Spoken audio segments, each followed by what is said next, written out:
Quem está feliz? Mais ou menos. Casou agora, irmã? Irmã tá feliz de verdade, aquela ali. Meu Deus. Estou muito feliz hoje.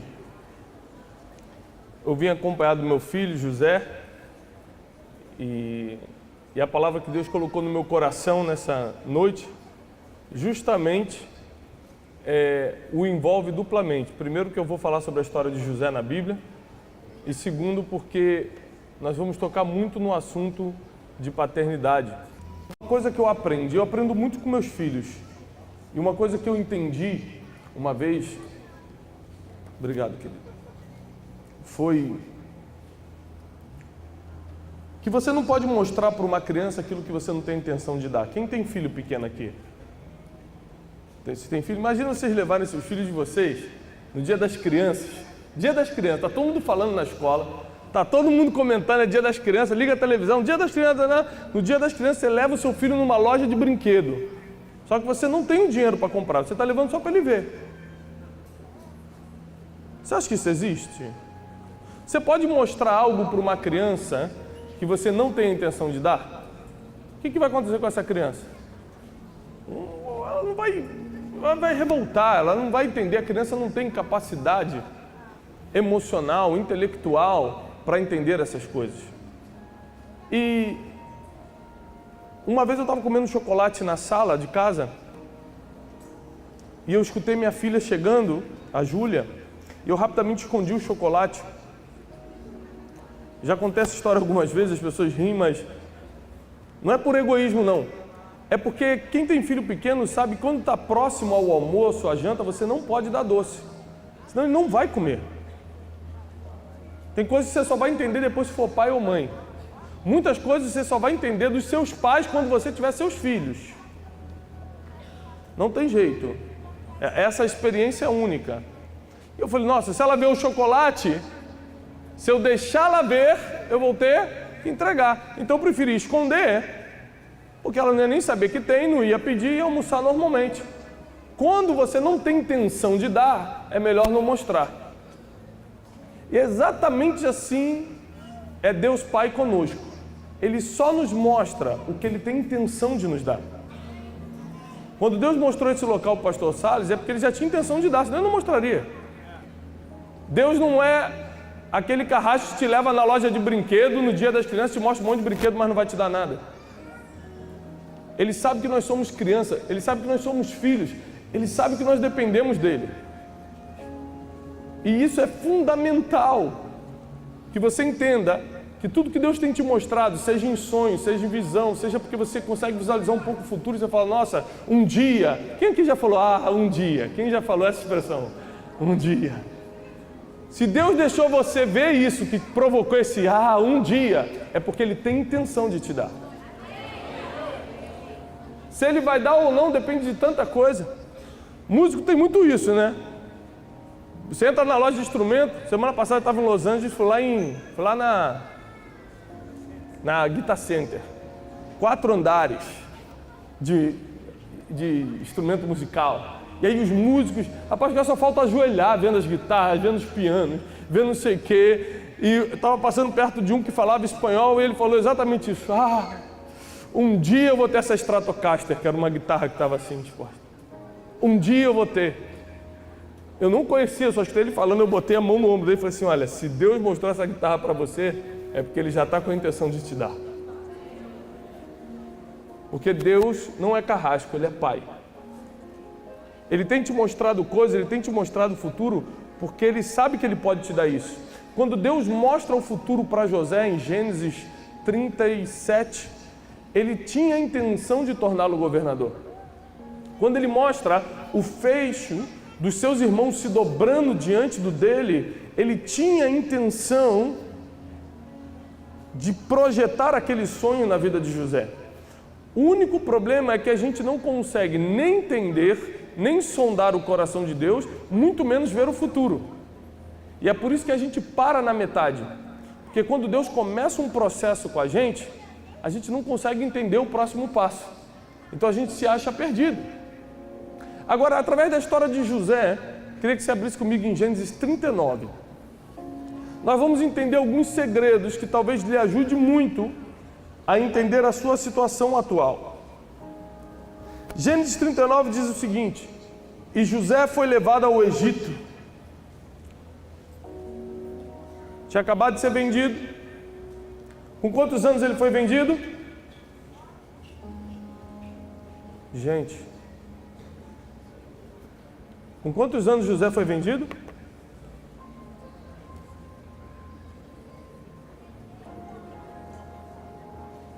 Meu Deus. Aos 17 anos. Anota aí para você nunca mais esquecer, irmão. É uma das histórias mais famosas da Bíblia. É top 5 da Bíblia essa. Anota aí. Até porque tudo que você não anota, você esquece depois. A neurociência já comprovou que você só retém 13% daquilo que escuta. Ou seja, amanhã, domingo, você só vai lembrar de 13% do que eu falei aqui hoje, durante 1 hora para você. A não ser que você anote. Na segunda-feira você não vai lembrar de nada.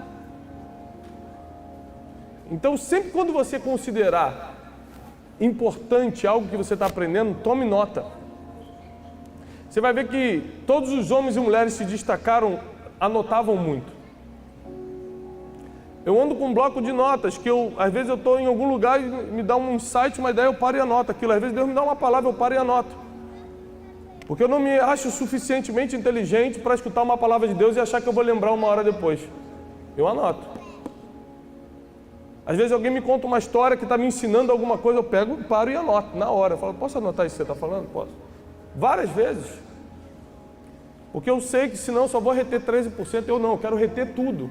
Porque eu sei que quanto mais informação eu tiver, mais Deus vai poder me usar. José foi vendido aos 17 anos. Um jovem, um adolescente, passando para a juventude. E a Bíblia diz que ele foi levado ao Egito, versículo 1, e Potifar, oficial de Faraó, capitão da guarda, homem egípcio, comprou-o da mão dos ismaelitas que o tinham levado lá. Primeiro, existem 2 motivos para José ter caído na mão de Potifar. O primeiro fato espiritual de que Deus escreveu nossos dias. Deus sabe o que vai acontecer contigo amanhã, você não sabe. Mas também tem um fato natural de que José já tinha 17 anos. A Bíblia diz que ele era homem de boa aparência. José cuidava das ovelhas do seu pai, ou seja, ele tinha experiência com o trabalho. E por ser filho de Jacó, que era um homem rico, era um menino bem cuidado. Isso quer dizer, se você viu qualquer filme de escravo, você sabe que escolhia-se os escravos pela aparência, pelos dentes, pela capacidade de trabalho, e os melhores escravos iam para as melhores casas. Quanto mais alta a patente do oficial, melhor era o escravo que ele comprava. Então, além de ter uma conspiração espiritual, existia uma pré-preparação para que José caísse, entre aspas, na casa de Potifar. Ele vai para a casa de Potifar e o versículo 2 diz: e o Senhor estava com José, e ele foi homem próspero. Está falando que o escravo foi homem próspero. Por que escravo? Porque eu não estou onde eu queria estar. Porque por preço de dinheiro me venderam a um lugar que não é minha terra, mas nessa terra eu sou próspero. Eu não queria estar aqui, eu não sou daqui, me compraram com dinheiro, mas onde eu estou, eu prosperei. E continua. E foi homem próspero e estava na casa do seu senhor egípcio. Vendo, pois, o seu senhor que o Senhor estava com ele, ou seja, Potifar, percebendo que Deus estava com José, que tinha uma graça na vida de José, que tinha um favor na vida de José, e tudo o que fazia o Senhor prosperava em sua mão, José achou graça em seus olhos e servia-o. E ele o pôs sobre a sua casa e entregou na sua mão tudo o que tinha. E aconteceu que desde que o pusera sobre a sua casa e sobre tudo o que ele tinha, o Senhor abençoou a casa do egípcio por amor a José. E a bênção do Senhor foi sobre tudo que o egípcio tinha na casa e no campo. É uma história muito parecida com seu pai Jacó, que estava na casa de Labão. Você vai ver que as histórias geracionais se repetem muito. Já viu aquele vô que morreu de cirrose, o pai morreu de cirrose, aí vai o filho se mete, morre de cirrose, bebe, morre de... As histórias geracionais se repetem tanto para o mal quanto para o bem, tanto para a maldição quanto para a bênção. Não existe só maldição hereditária, existe bênção hereditária também. Muita coisa que você vai plantar na vida dos teus filhos, eles vão colher em bênção, e os filhos dos teus filhos também vão colher. E a Bíblia diz que o pai de José, Jacó, trabalhou na casa de Labão e Deus prosperava Labão por amor a Jacó. E tudo que Jacó fazia, Deus prosperava. E Labão se tornou um homem rico porque Jacó estava ali. Então Labão falou, olha, não sai da minha casa porque Deus tem me prosperado por causa de você. Existem pessoas, existem jovens que Deus vai inserir em lugares que eles não queriam estar. Eles vão até se sentir vendidos por estarem nesse lugar. Mas é que toda uma geração precisa ser alimentada pelo que vai sair da mão dele.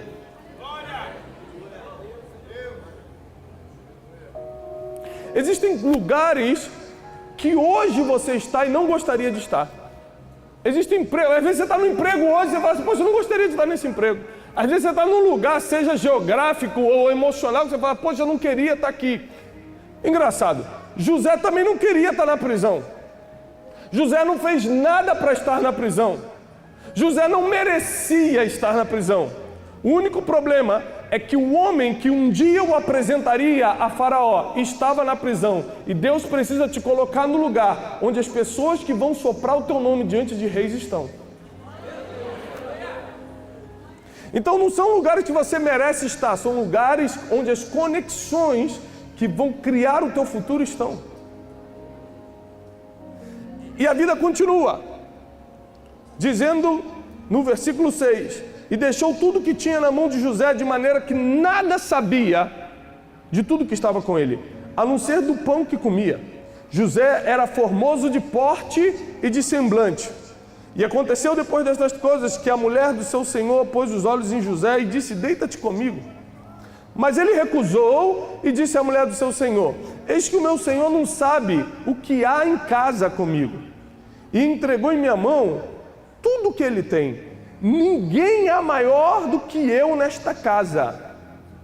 Repare que essa mesma frase vai se repetir anos depois, quando o próprio Faraó fala, ninguém será maior do que você no Egito. Somente quando eu estiver sentado no trono eu serei maior do que você. Repare que não importa a fase de vida que ele está, as frases de poder, de governo eram as mesmas. Tem gente que está sempre esperando, é o dia que Deus me levantar. Porque se um dia, daqui a 20 anos, Deus me usar, a partir do momento que Deus soltou a palavra sobre a tua vida, já começou a acontecer. Não importa se você está na casa de Potifar, na prisão ou sentado no trono. Mas continua. Porém ele recusou e falou, ele falou, ninguém é maior do que eu nessa casa, e nenhuma coisa ele me proibiu, senão você, que é a mulher dele. Como eu faria tanta maldade e pecaria contra Deus? Olha o que ele fala. Ele começa primeiro a elogiar Potifar. Fala o seguinte, Potifar confiou tudo na minha mão. Não tem ninguém maior do que eu nessa casa. Eu sou o chefe da casa. Eu era um escravo dias atrás, vendido.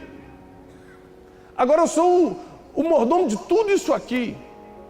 Mas ele encerra dizendo a verdadeira motivação do coração dele. Ele fala assim, e como eu faria tamanha maldade contra Deus? Aí já não é mais contra Potifar. Aí ele revelou a quem ele teme. Primeiro ele revelou a quem ele estava agradecido. Depois ele revelou a quem ele temia. Falou assim, primeiro Potifar, eu sou muito agradecido, eu não posso fazer isso. Ele me botou como chefe de tudo. Segundo, como eu faria tamanha maldade contra Deus? E nós sabemos que isso aqui não foi uma vez, a história vai se repetir. Porque antes da tentação vai vir a distração. Você que é jovem, anote isso. Estou te dando uma chave muito importante. Eu fui dirigindo agora de Los Angeles para Las Vegas, com um rapaz da minha equipe. A gente botou no Waze. E aí deu 4 horas e 50. A gente falou, mole, vamos embora, vamos dirigindo. Aí na primeira hora vem um Starbucks assim, Starbucks, cafezinho, né? Vamos parar? Vamos, para. Aí toma um café, sai. Passa 1h30, você está com fome? Não, não sei, mais ou menos. Aí tem uma hamburgueria chamada In-N-Out. Falou, vamos parar nessa. Falei, não, cara, a gente acabou de tomar um café. Falei assim, mas essa só tem na Califórnia. É a nossa única chance. Então vamos parar. Aí paramos. Aí fica mais uma hora. Aí sai. Aí vai agora, ai, vontade de ir no banheiro. Ou seja, as distrações do caminho fizeram a gente fazer em 8 horas um caminho de 4 horas e 50. Na verdade, a gente não aguentou o caminho todo, a gente teve que dormir na estrada. Tomamos um prejuízo de ter que pagar um hotel na estrada por causa das distrações. A distração, ela tem uma função, ir te enfraquecendo e te afastando do destino, para que um dia a tentação tenha mais força do que você mesmo.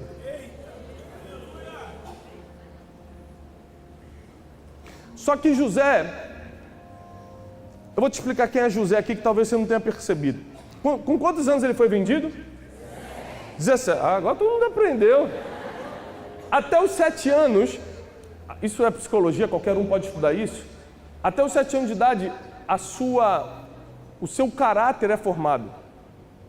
A sua gestão da psique, ou seja, a forma como você interpreta muita coisa no mundo é formada.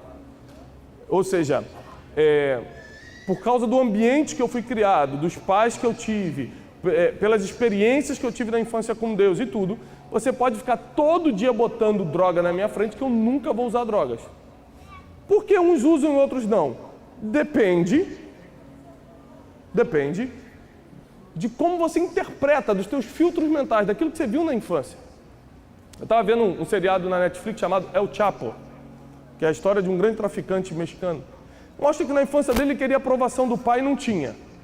Quando ele conseguia o dinheiro, o pai dele ia lá, pegava o dinheirinho que ele conseguia trabalhando e gastava com prostituição e com bebida.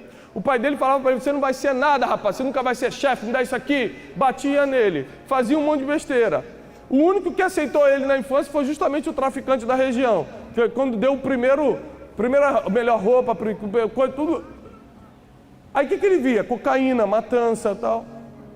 Quando chega na hora de virar traficante na adolescência, qual é a dificuldade para ele? Nenhuma, porque o padrão mental está formado. Agora, José tinha outro padrão mental. Não adianta, depois que o teu padrão mental está formado, escute bem isso, depois que a tua percepção de mundo, que o teu padrão mental está formado, não adianta alguém tentar te convencer de outra coisa. Fala assim, cara, pode cheirar cocaína, é bom. Você fala, não, cara, obrigado. Você já tem uma percepção sobre aquilo, você tem um padrão mental sobre aquilo, não vou. Não adianta você tentar falar para uma pessoa que foi curada de câncer que Deus não cura. Porque a experiência que ela tem, o padrão, a percepção de mundo dela já era. Deus cura e agora, meu irmão, Deus cura. Quem era esse menino aqui que estava rejeitando a mulher de Faraó? Não é só que ele era um santo ungido, você acha que tinha um anjo aqui do lado dele com uma espada de fogo, não era isso não. A percepção de mundo era diferente. Ele era filho do homem que trabalhou 14 anos para ter sua mãe. Ele conhecia a história de amor. Ele tinha outra percepção de mundo. Ele foi um menino amado pelo pai até o ponto de ter uma roupa diferente. Filho de um dos maiores empreendedores da época. José soube administrar o Egito, não só porque aprendeu muito durante a prisão, mas porque até os 17 anos ele andou com Jacó, um homem que a Bíblia diz que era riquíssimo. Um homem que sabia fazer negócios. Não esqueça de onde esse escravo veio. Não esqueça a infância que esse escravo teve.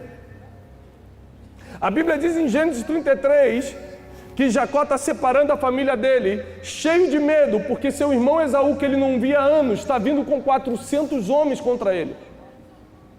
Ele começa a separar a família em grupos, porque está com medo. Se Esaú não quiser se reconciliar, se Esaú quiser me matar, pelo menos pega um bando e a gente foge com os outros. A Bíblia diz que ele separou dinheiro, que ele separou muitas fortunas para poder entregar a Esaú. E a Bíblia diz lá em Gênesis 33, e José estava com ele. O menino José, que um dia ia ser escravo, que um dia ia ser governador de todo o Egito, que um dia ia se tornar o homem mais poderoso da terra, esse menino estava com Jacó. E ele viu Esaú vindo na direção, e a Bíblia diz que eles se abraçaram, se agarraram no pescoço um do outro e choraram amargamente. Um com ele começou a chorar, meu irmão, e começaram a se perdoar. José está vendo isso na infância. Então não é coincidência de anos depois ele está com os próprios irmãos embaixo pensando, me vingo ou perdoo? Qual era o padrão mental que ele tinha? Vem para cá, vem, sobe vocês aqui. Eu sou José, me dá um abraço aqui. Me dá um abraço aqui. Porque presta atenção. Tudo que você sabe sobre a vida, tudo que você vai aprender sobre a vida, tudo que você vai sonhar, vai vir de uma pessoa chamada pai. Pastor, mas eu fui privado do meu pai, já vou te falar sobre isso. Se eu estou no altar hoje é por causa do meu pai. Se José resistiu a essa mulher aqui, foi porque o pai dele deu... Aqueles 17 anos foram preciosos para ele aprender o que pode e o que não pode, o que deve e o que não deve. É a famosa carta de Martin Luther King para o pai dele, aos 18 anos de idade, quando ele entra para a faculdade de teologia em Boston, ele escreve para o pai dele lá: pai, aqui está tudo bem, eu tenho comido muito bem, tenho feito as aulas e eu não faço nada aqui que eu não faria na sua frente. Assinado, seu filho. Porque depois que o menino está formado, não tem ninguém que convença ele que Deus não é bom, que droga é bom, que sexo é melhor do que a presença de Deus, que fazer isso, que fazer aquilo. Não tem nada. Que ideologia de gênero. Tem gente que pergunta, tu está preocupado com os teus filhos sobre ideologia de gênero? Não, eu falei, não, estou preocupado em eles se apaixonarem pela glória de Deus. Se eles se apaixonarem pela glória de Deus, pode contar para eles que história for, que eles não colam mais. É isso! A gente está focando no problema em vez de focar na única coisa que pode resolver.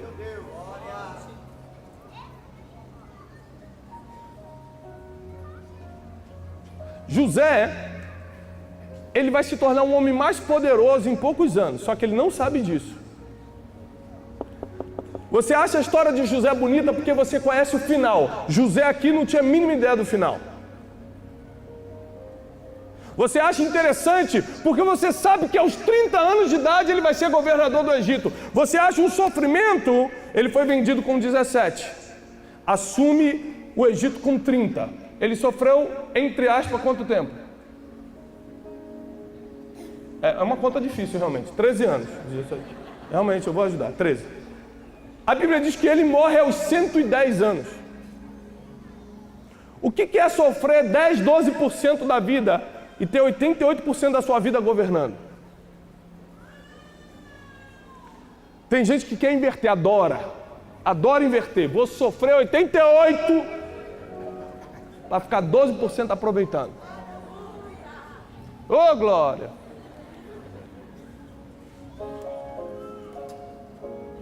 Porque os padrões que vieram da nossa infância, a forma como nós fomos criados, determinaram o que a gente fez na adolescência. O que a gente fez na adolescência determinou os próximos 20 anos. Então hoje eu tenho 36 anos, eu não sou fruto da oração que eu fiz ontem, eu sou fruto do que eu plantei na adolescência. Ele fala que o homem de Deus está quanto tempo no ministério? Estou desde que eu nasci, irmão. Porque é um processo.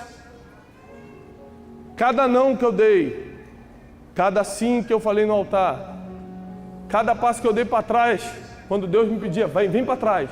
Cada vez que eu fui para a esquerda, cada isso contou para que hoje você esteja onde você está. Com José foi exatamente isso.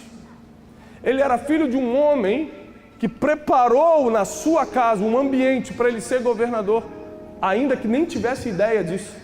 Eu, Jesus, o Todo-Poderoso que está sentado à destra, que vocês me adoram, que vocês cantam todo domingo, cantam música. Então, eu, Jesus, eu não faço nada que eu não veja o Pai fazer. Eu preciso que o Pai me mostre como faça. Então, quando os discípulos estavam cansadinhos e dormiam, ele ia para o monte para ouvir, escutar e ver o Pai, para que no outro dia ele tivesse as instruções de como, quando, por que fazer as coisas. Só que nós temos uma geração que, ao contrário de José, não teve essa base não aprendeu, não teve um pai para ensinar o como fazer. Ele não viu o empreendimento que o pai fazia, ele não viu o amor que o pai tinha pela mãe. Ele não viu isso que José viu. O sofrimento de José foi suportável porque tinha algo por trás dele, que era uma família, que era um pai, que deu toda a base para ele estar onde ele está. Agora olha que privilégio você tem. Quem aqui não conviveu com o pai, ou teve um pai ausente de alguma forma? Quem aqui teve algum problema com o pai? Olha quanta gente. Tenta filmar isso aí. Fica com a mão levantada. Olha quantas pessoas. Ok, pode baixar agora. Sabe qual é o privilégio que Deus está te dando? Disso acabar na tua geração, porque a partir de hoje, a partir de agora, começa contigo, você vai ser patriarca. A Bíblia não fala muito de como foi a relação de Abraão com o pai, porque provavelmente não foi bom, mas de Abraão com Isaac fala, de Isaac com Jacó fala, de Jacó com José fala. Sabe por quê? Porque você pode ser Abraão, pode começar contigo, pode vir sobre você. Não importa o que você passou, e sim o que você agora vai fazer para passar para os teus filhos. Sabe que eu trouxe meu filho para cá? Porque ele tem que ver o que é o altar. Porque quando ele tiver 15 anos...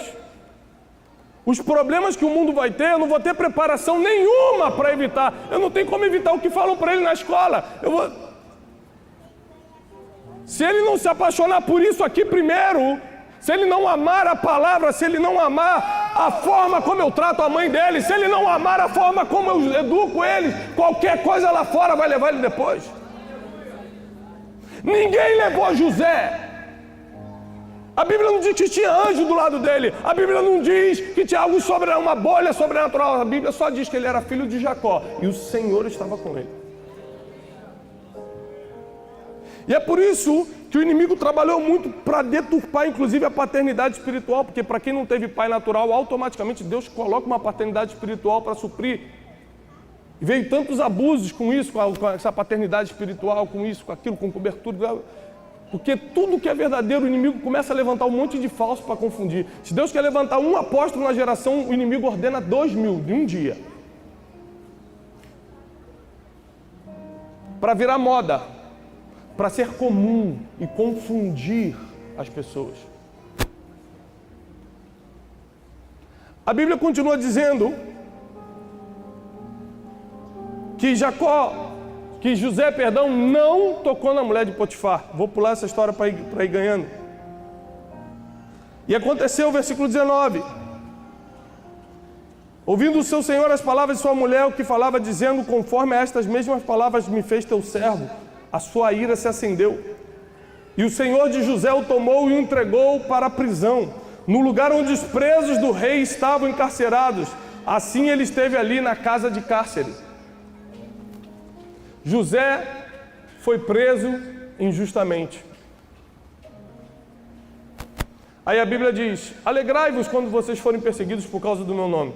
Porque não foi por causa de roubo, nem de mentira, nem de assassinato, mas foi por causa do meu nome. Alegrem-se quando você for preso injustamente, porque para falar mal de você vão ter que mentir, como mentiram sobre José.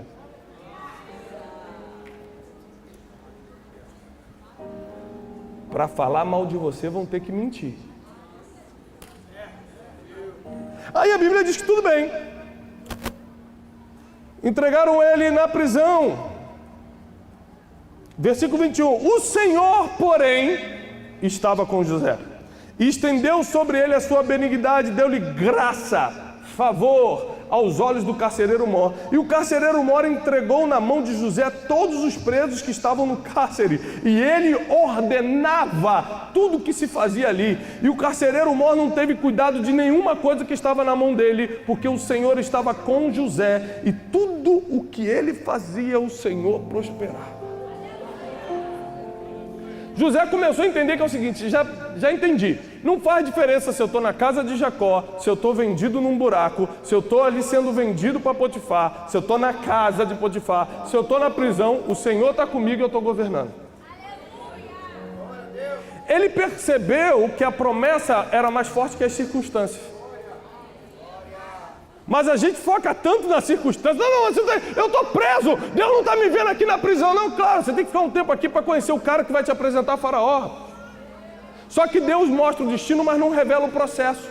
E como você não consegue ver o processo, o próximo passo, você se desespera e se revolta contra Deus. Ou então quando vem a distração, como uma mulher de Potifar, você fala, quer saber? Essa vida injusta, eu vou me lançar.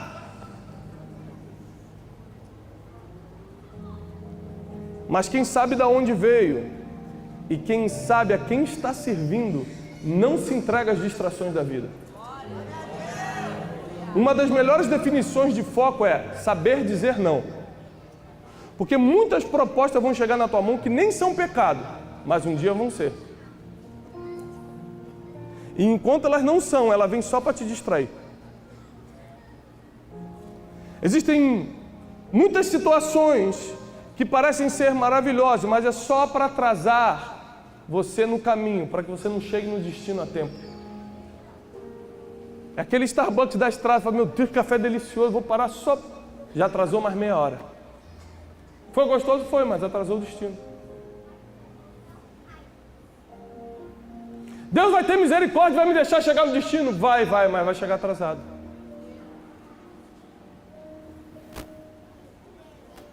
A base que Jacó deu para José fez com que aos 30 anos de idade ele estivesse sentado numa cadeira, governando todo o Egito. E a Bíblia diz que ninguém levantava ou descia a mão sem a autorização de José.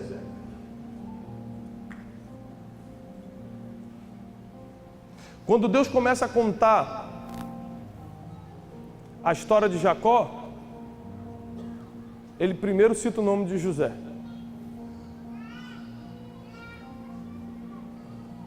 Porque tem muita coisa que Deus começou a fazer na tua vida, começou a te prosperar, começou a te dar, começou a curar as feridas emocionais, começou a te libertar dos traumas da infância. Não é por causa de você, é por causa do teu filho que está vindo. Muita coisa que Deus fez na vida de Jacó, muita coisa que Deus fez na vida do teu pai foi por causa de você, cara. Muita coisa. Muita coisa que Deus fez na vida do meu foi por causa de mim e dos meus irmãos. Muita coisa Deus começou a fazer na vida de Jacó para que José tivesse o conhecimento e não caísse no que provavelmente o próprio Jacó cairia. E não se entregasse às coisas que qualquer um se entregaria. Porque Deus precisava de um para governar sobre o Egito. E um jovem, 30 anos é muito jovem. Deus precisava de alguém para alimentar aquela geração. José foi o homem, foi o jovem que alimentou uma geração inteira. A terra estava em fome, todos vinham comer na mão de José. E as pessoas já não tendo mais dinheiro, porque a fome se estendeu, começaram a vender não só as suas terras, mas a si mesmo. E a Bíblia diz que José comprou as terras e as pessoas. Não tem registro histórico de um homem que foi mais poderoso que José, porque nunca um homem comprou terras e pessoas. Hoje o homem mais rico do mundo tem empresas, não tem pessoas. José tinha tudo. Assim que, entenda bem, a Bíblia diz que se teu pai e tua mãe te abandonarem, o Senhor jamais vai te abandonar. O maior privilégio que você tem é que às vezes você não pode crescer com teu pai, mas o próprio Deus, que não deixa o órfão, não deixa a viúva, não deixa o desamparado, não deixa o pobre sozinho, cuidado com quem você mexe, que Deus sempre vai estar do lado do mais fraco, Ele não deixa o mais fraco sozinho, Ele desce e Ele mesmo assume, vem que eu mesmo vou ser teu pai. Eu mesmo vou cuidar de você. E você pode ver que nunca faltou nada. Que Deus veio te protegendo até aqui. Que Deus veio te colocando as coisas na mesa para você até aqui. E hoje é um dia para você deixar para trás a dor que tem que deixar, o sofrimento, o trauma que tem que deixar, porque vai começar por você a bênção da sua família. Se antes não começou pelos seus pais, vai começar por você. Deus te trouxe aqui porque não importa a sua idade. O processo de José começou aos 17 anos. Quanto mais cedo começar o processo, mais rápido você reina. Mais jovem você senta no trono. O processo é inevitável. Tem gente que faz campanha na igreja para fugir do problema, só que é processo. Então ele fica fazendo campanha na igreja e atrasando o dia do governo. Imagina se existisse campanha na época de José. Ele ia fazer campanha para não ir para a prisão, campanha para não ser perseguido pela mulher de Faraó, campanha dos 7 dias para Potifar. Ou seja, nunca ia se cumprir nada na vida dele, porque ele estava sempre fugindo do processo.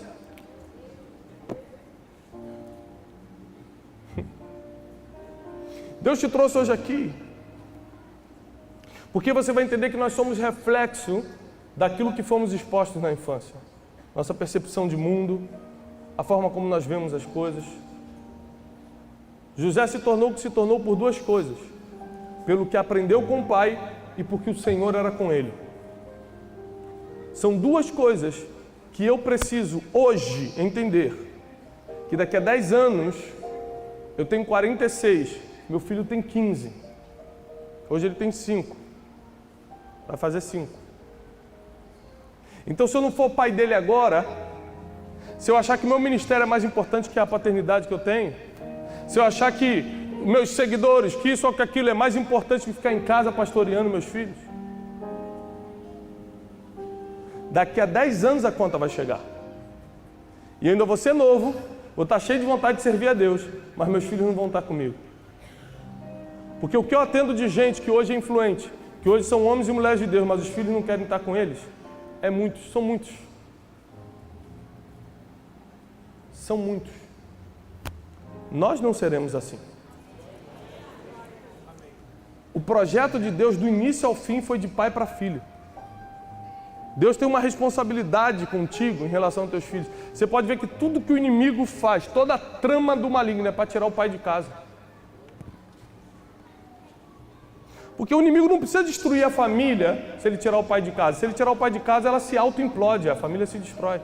Fica sem provisão, sem destino, sem proteção. Quando o inimigo começou a ver que nem Jesus fazia algo sem ver o próprio pai fazer, ele começou a entender que a figura do pai precisava ser atingida. E é por isso que está vindo toda essa ideologia, todo o homossexualismo, os direitos iguais. Ontem eu fui jantar num restaurante caro com a minha esposa. Aí quando chegou a conta, a menina veio e me deu. Eu olhei para ela sério e falei assim: por que você me deu essa conta? Mas falei assim com ela: ué, porque a menina deu um passo para trás e falou: porque o homem que paga. Eu falei: o quê? Você está me discriminando? Chame o gerente, por favor. Não estou acreditando que você está falando isso aqui, moço, o que está acontecendo? Eu falei assim: por que você deu essa conta para mim? Vocês não têm direitos iguais? Nós não somos todos iguais aqui? Aí ela começou a ver que eu estava brincando, foi se acalmando, mas entendeu o que eu quis dizer. Existe toda uma trama do inimigo para ir roubando a figura do homem, para que o filho perca a identidade e uma geração fique sem alimento.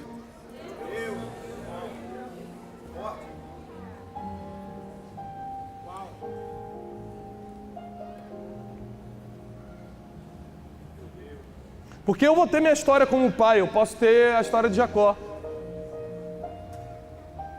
Eu fui chamado como Jacó, foi chamado de trapaceiro, aquele que fica pegando o calcanhar. Mas também em algumas fases da vida foi chamado de um homem que lutava com Deus, um homem que era... Jacó passou por tudo isso. José foi chamado de quê? De nada, porque tudo que Jacó passou, morre aqui, meu filho, vou passar para você agora só o que Deus tem para você. Maldição vai ficar para trás, se eu fui trapaceiro no passado vai ficar para trás, o que eu fiz vai ficar no passado, porque para as minhas gerações vai passar o projeto de Deus, para minhas gerações vai passar o que Deus determinou.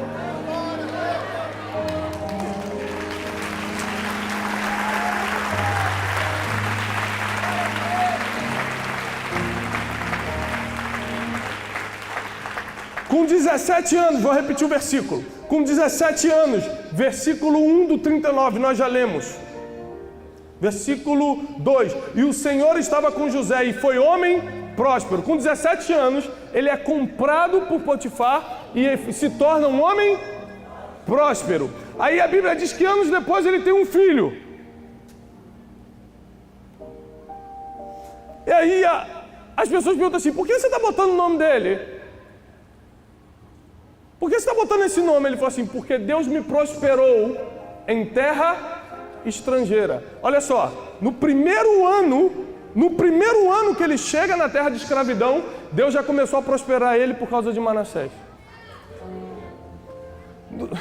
Deus, tudo que Ele está fazendo por você é por causa do Asaf e da Rebeca. Tudo que Deus está fazendo por mim é porque eu sou passageiro. Eu já caí, já levantei, eu estou aprendendo, mas eles não vão passar pelo que eu passei. Seus filhos não vão passar pelo que eu passei. Mas eu não tive pai. Teu filho vai ter. Mas eu não pude adorar a Deus, não nasci berço de ouro. Teu filho vai nascer no berço de ouro. Teu filho vai nascer no altar. Teu filho vai estar aqui, porque só depende de você e a decisão você toma hoje. É por isso que essa palavra é para jovem, porque está na hora de você decidir quem você vai ser nos próximos 10 anos. Quando eu sento para falar com minha equipe, hoje nós temos 18 pessoas que trabalham no nosso ministério integralmente. Tudo que a gente planeja, a gente está falando o seguinte, ó, tudo que eu estou tomando a decisão, as decisões que nós vamos tomar vai afetar no meu filho, teu filho, teu filho. A gente nunca toma uma decisão por causa de um eventinho, por causa de uma coisinha ou de outra. Quantas coisas nós abrimos mão, porque a gente está pensando sempre nas gerações, porque Deus sempre pensou em gerações. Daqui a 10 anos, meu filho vai ter 15 anos, eu quero que ele me abrace e fale assim, você é meu pastor. Pai, eu te amo, eu aprendo tudo contigo. É isso que eu quero. Então, para que você está trabalhando? Estou trabalhando para isso. Se outras pessoas puderem entender através do que eu prego a mesma coisa e falar, você é meu pastor, eu vou ficar muito feliz. Eu aprendo muito contigo, vou ficar muito feliz. Olha, você abençoa minha vida, eu vou ficar muito feliz. Mas eu faço mesmo, é por causa dos meus filhos. É para que eles alimentem a geração. Deus não vai deixar você morrer na etapa que está.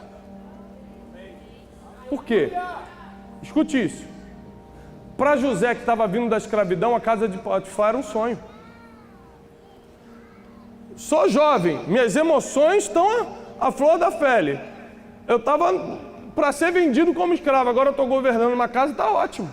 O que você faz quando acha que chegou no teu destino final? Defende com todos os dentes. Você fala, daqui ninguém me tira, eu estou na bênção.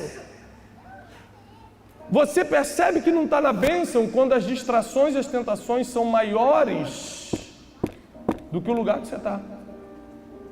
Quando ele percebeu que a distração ali era muito grande por causa da esposa de Potifar, ele deixou ir. E regrediu, foi para a prisão. Ele não avançou, regrediu. Tem vezes que Deus vai te puxar para trás, porque vai ser mais rápido vindo para trás, ele dá uma flechada. Da prisão ele foi direto para o trono, não teve mais escala, foi direto. Bum, caiu no trono. Eu encerro com isso aqui. Olha só, ele estava na prisão, e na prisão, eu estou escrevendo um livro chamado O Maior Poder do Mundo. Esse livro vai ser revolucionário. Eu vou falar sobre os 7 poderes que regem o mundo.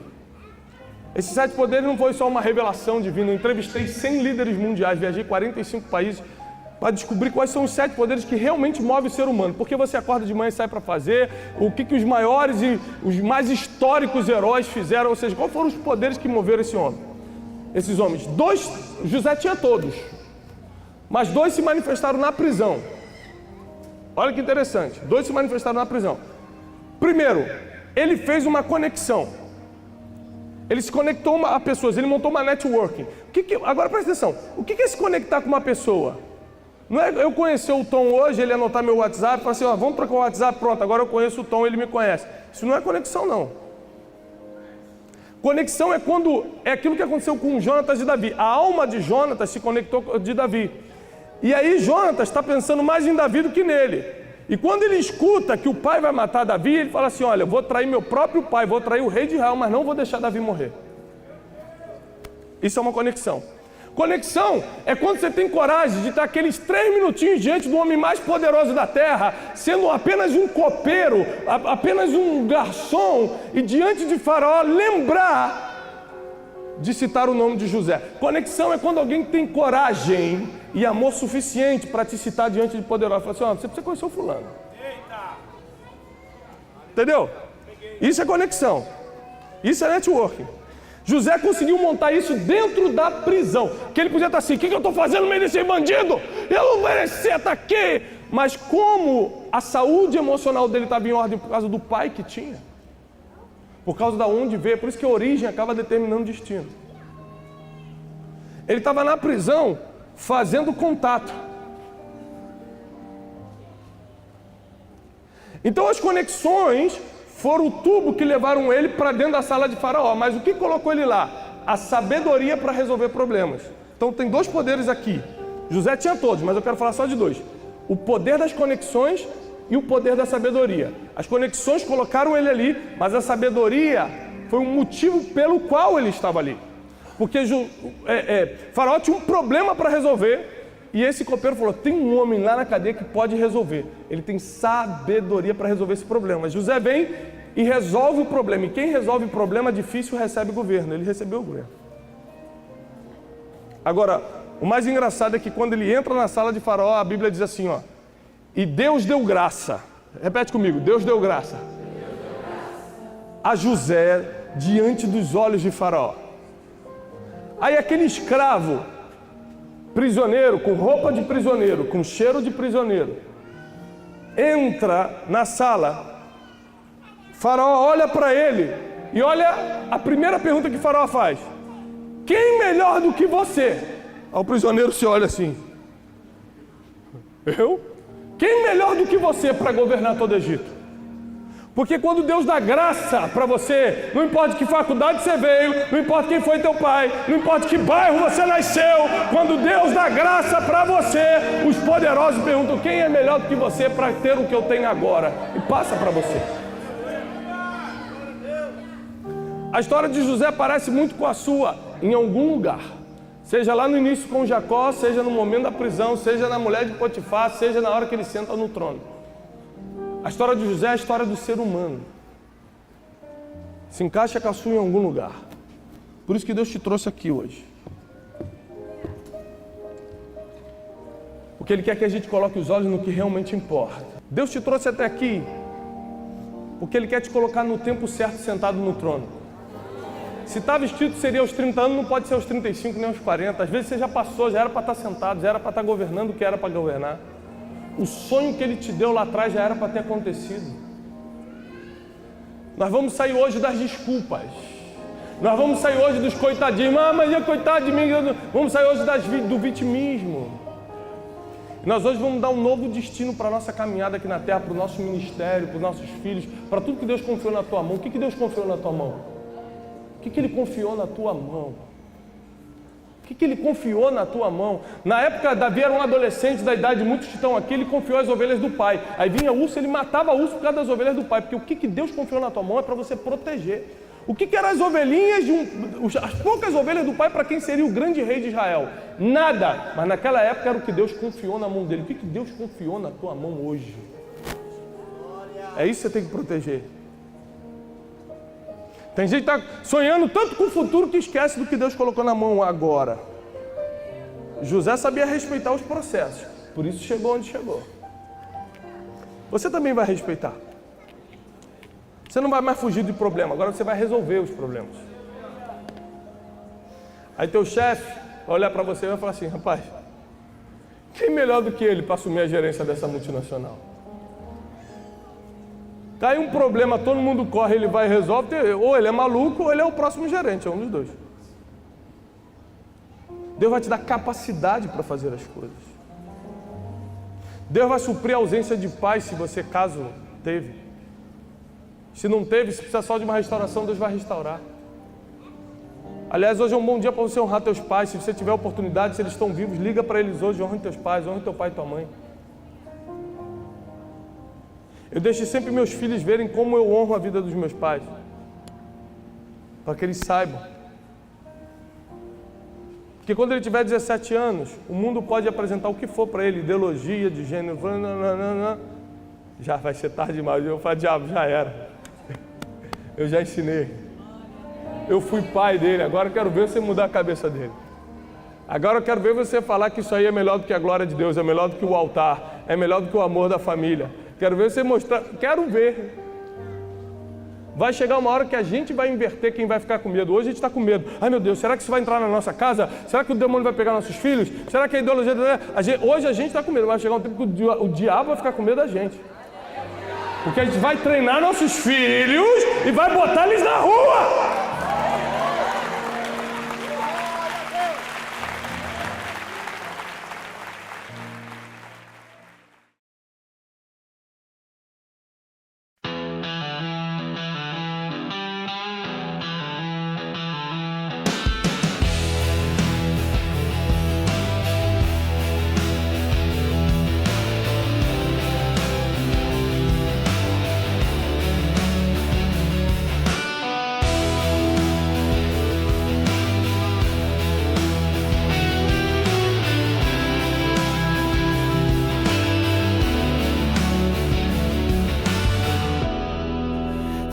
Stains the paper white, a sinking sun in teacup ties, curtains sway like ghosts in flight, the room breathes quiet, nothing hides, the clock ticks slow, a hollow drum, each second